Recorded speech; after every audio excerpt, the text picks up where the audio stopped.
Deuteronômio capítulo 15.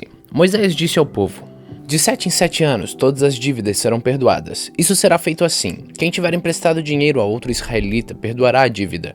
Ele não exigirá o pagamento, pois o Senhor Deus declara que a dívida foi perdoada. Vocês podem exigir que os estrangeiros paguem, mas devem perdoar as dívidas dos seus patrícios israelitas. O Senhor nosso Deus os abençoará ricamente na terra que lhes vai dar. Portanto, não haverá nenhum israelita pobre, se todos derem atenção ao que o Senhor ordena e obedecerem a todos os mandamentos que hoje eu estou dando a vocês. Conforme prometeu, o Senhor Deus os abençoará.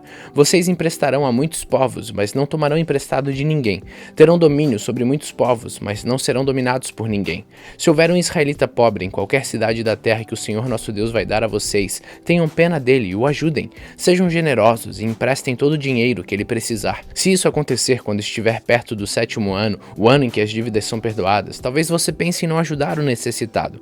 Afaste esse mau pensamento e ajude o seu patrício israelita. Senão, ele gritará a Deus contra você, e você será culpado de pecado.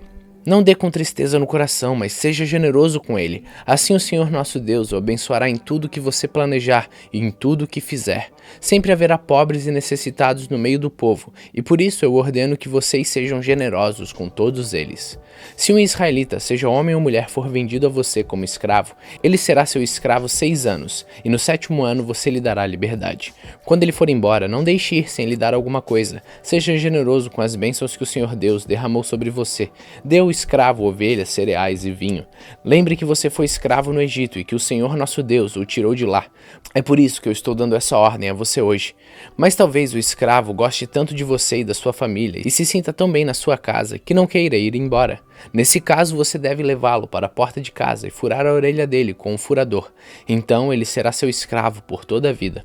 Faça o mesmo com a escrava que quiser ficar. Não fique aborrecido quando você precisar dar liberdade ao seu escravo. Afinal de contas, ele foi seu escravo 6 anos, ganhando metade do que se paga um empregado. Faça o que eu mando e o Senhor Deus abençoará tudo o que você fizer. A primeira cria das vacas e das ovelhas, se for macho, pertence ao Senhor nosso Deus. Portanto, não usem no trabalho essas crias das vacas e não cortem a lã dessas crias de ovelhas. Todos os anos, levem esses animais para o lugar de adoração escolhido por Deus, o Senhor, e ali, na presença de Deus, você e as suas famílias comam a carne deles.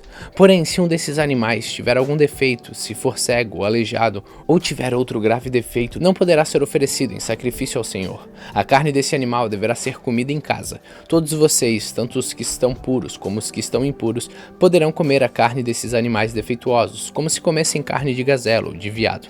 Porém, não comam o sangue, despejem o sangue no chão como se fosse água.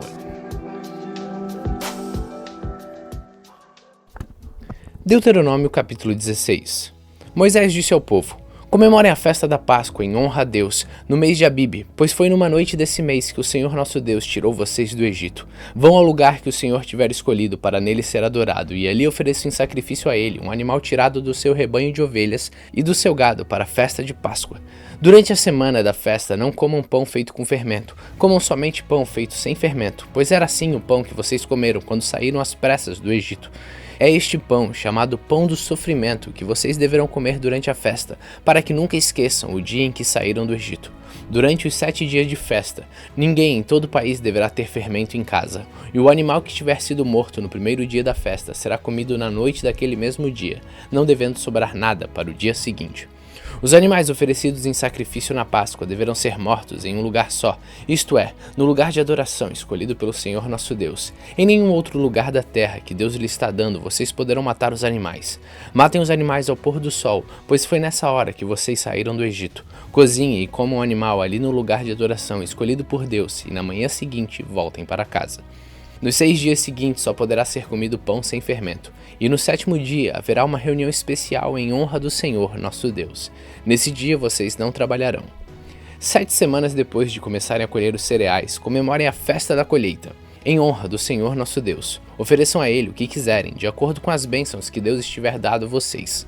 Na presença de Deus, no lugar que Ele tiver escolhido para Ele ser adorado, todos deverão festejar e se alegrar. Vocês e os seus filhos e as suas filhas, os seus escravos e as suas escravas, e os levitas, os estrangeiros, os órfãos e as viúvas que moram nas cidades onde vocês vivem. Não esqueçam que vocês foram escravos no Egito. Obedeçam fielmente a essas leis. Depois de separarem os cereais da palha e de espremerem todas as uvas, comemorem a festa das barracas durante 7 dias. Todos devem festejar alegremente. Vocês, os seus filhos e as suas filhas, os seus escravos e as suas escravas, e os levitas, os estrangeiros, os órfãos e as viúvas que moram na cidade onde vocês vivem. Festejem durante 7 dias em honra do Senhor nosso Deus, no lugar que ele estiver escolhido, para nele ser adorado. Fiquem contentes e alegres, pois o Senhor lhes dará boa colheita e abençoará tudo o que fizerem. São estas as 3 ocasiões em que todo homem israelita deverá apresentar-se na presença de Deus, no lugar que ele estiver escolhido, para nele ser adorado: a festa da Páscoa e a festa da colheita e a festa das barracas.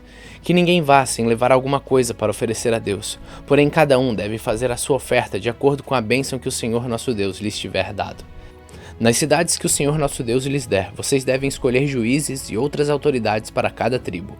Eles julgarão com toda justiça e honestidade. Não serão injustos nas suas sentenças. Tratarão todos igualmente e não aceitarão suborno. O suborno faz com que os homens sábios e honestos fiquem cegos e deem sentenças injustas. Sejam honestos, sejam sempre corretos para que vivam e tomem posse da terra que o Senhor nosso Deus está dando a vocês.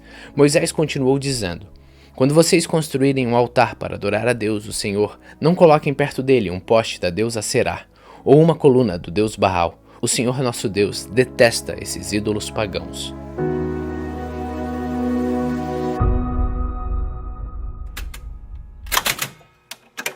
Salmos capítulo 87. O Senhor Deus construiu a sua cidade sobre o monte sagrado. Ele ama a cidade de Jerusalém mais do que qualquer outro lugar de Israel. Ó cidade de Deus, escute essas coisas maravilhosas que ele diz a seu respeito. Quando eu fizer a lista das nações que me obedecem, vou pôr nela o nome do Egito e da Babilônia, os povos da Filistéia, de Tiro e da Etiópia. Eu tratarei como se eles tivessem nascido em Jerusalém. A respeito de Jerusalém, as pessoas dirão que todos os povos são dali e que o Deus Altíssimo tornará uma cidade forte. O Senhor escreverá uma lista dos povos e nela todos eles serão cidadãos de Jerusalém.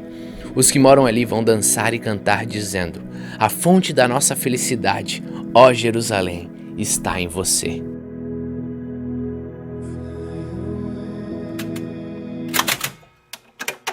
Atos capítulo 10. Na cidade de Cesareia havia um homem chamado Cornélio, que era comandante de um batalhão romano chamado Batalhão Italiano. Ele era um homem religioso. Ele e todas as pessoas da sua casa adoravam a Deus. Cornélio ajudava muito os judeus e os pobres e orava sempre a Deus.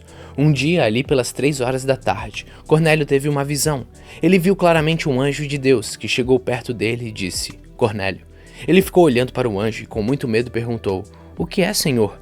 O anjo respondeu: Deus aceitou as suas orações e a ajuda que você tem dado aos pobres, e ele não esqueceu de você. Agora mande alguns homens até a cidade de Jope para buscarem um homem chamado Simão Pedro. Ele está hospedado na casa de outro Simão, um curtidor de couros que mora na beira do mar. Quando o anjo foi embora, Cornélio imediatamente chamou 2 empregados e um soldado que estava a seu serviço e que era um homem religioso. Cornélio contou a eles tudo o que havia acontecido e mandou que fossem a Jope. No dia seguinte, ao meio-dia, Pedro subiu ao terraço para orar. Enquanto isso, jovens vinham pelo caminho, já perto de Jope.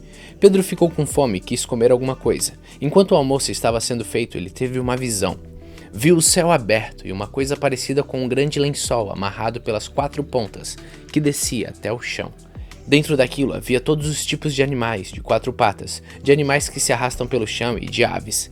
Então Pedro ouviu uma voz que dizia: Pedro, levante-se, mate e coma. Pedro respondeu: de jeito nenhum, Senhor. Eu nunca comi nenhuma coisa que a lei considera suja ou impura.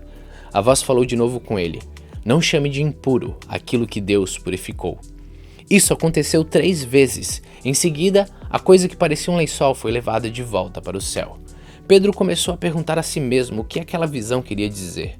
E naquele momento, os homens que Cornélio havia mandado já tinham se informado sobre onde ficava a casa de Simão e estavam na porta. Eles chamaram alguém da casa e perguntaram: por acaso um homem chamado Simão Pedro está hospedado aqui? Pedro ainda estava pensando na visão quando o Espírito Santo disse: escute, estão aí 3 homens procurando você. Agora pronte-se, desça e vá com eles. Vá tranquilo, porque fui eu que mandei que eles viessem aqui. Então Pedro desceu e disse aos homens: eu sou a pessoa que vocês estão procurando. Por que vieram aqui? Eles responderam: nós fomos mandados pelo comandante Cornélio. Ele é um homem bom, teme a Deus e é muito respeitado por todos os judeus. Um anjo de Deus mandou que ele pedisse a você que fosse até a casa dele, para que ele ouvisse o que você vai dizer. Então Pedro convidou os homens para entrarem e os hospedou ali naquela noite. No dia seguinte, Pedro se aprontou e foi com eles, e alguns irmãos que moravam em Jope também foram. No outro dia chegaram à cidade de Cesareia.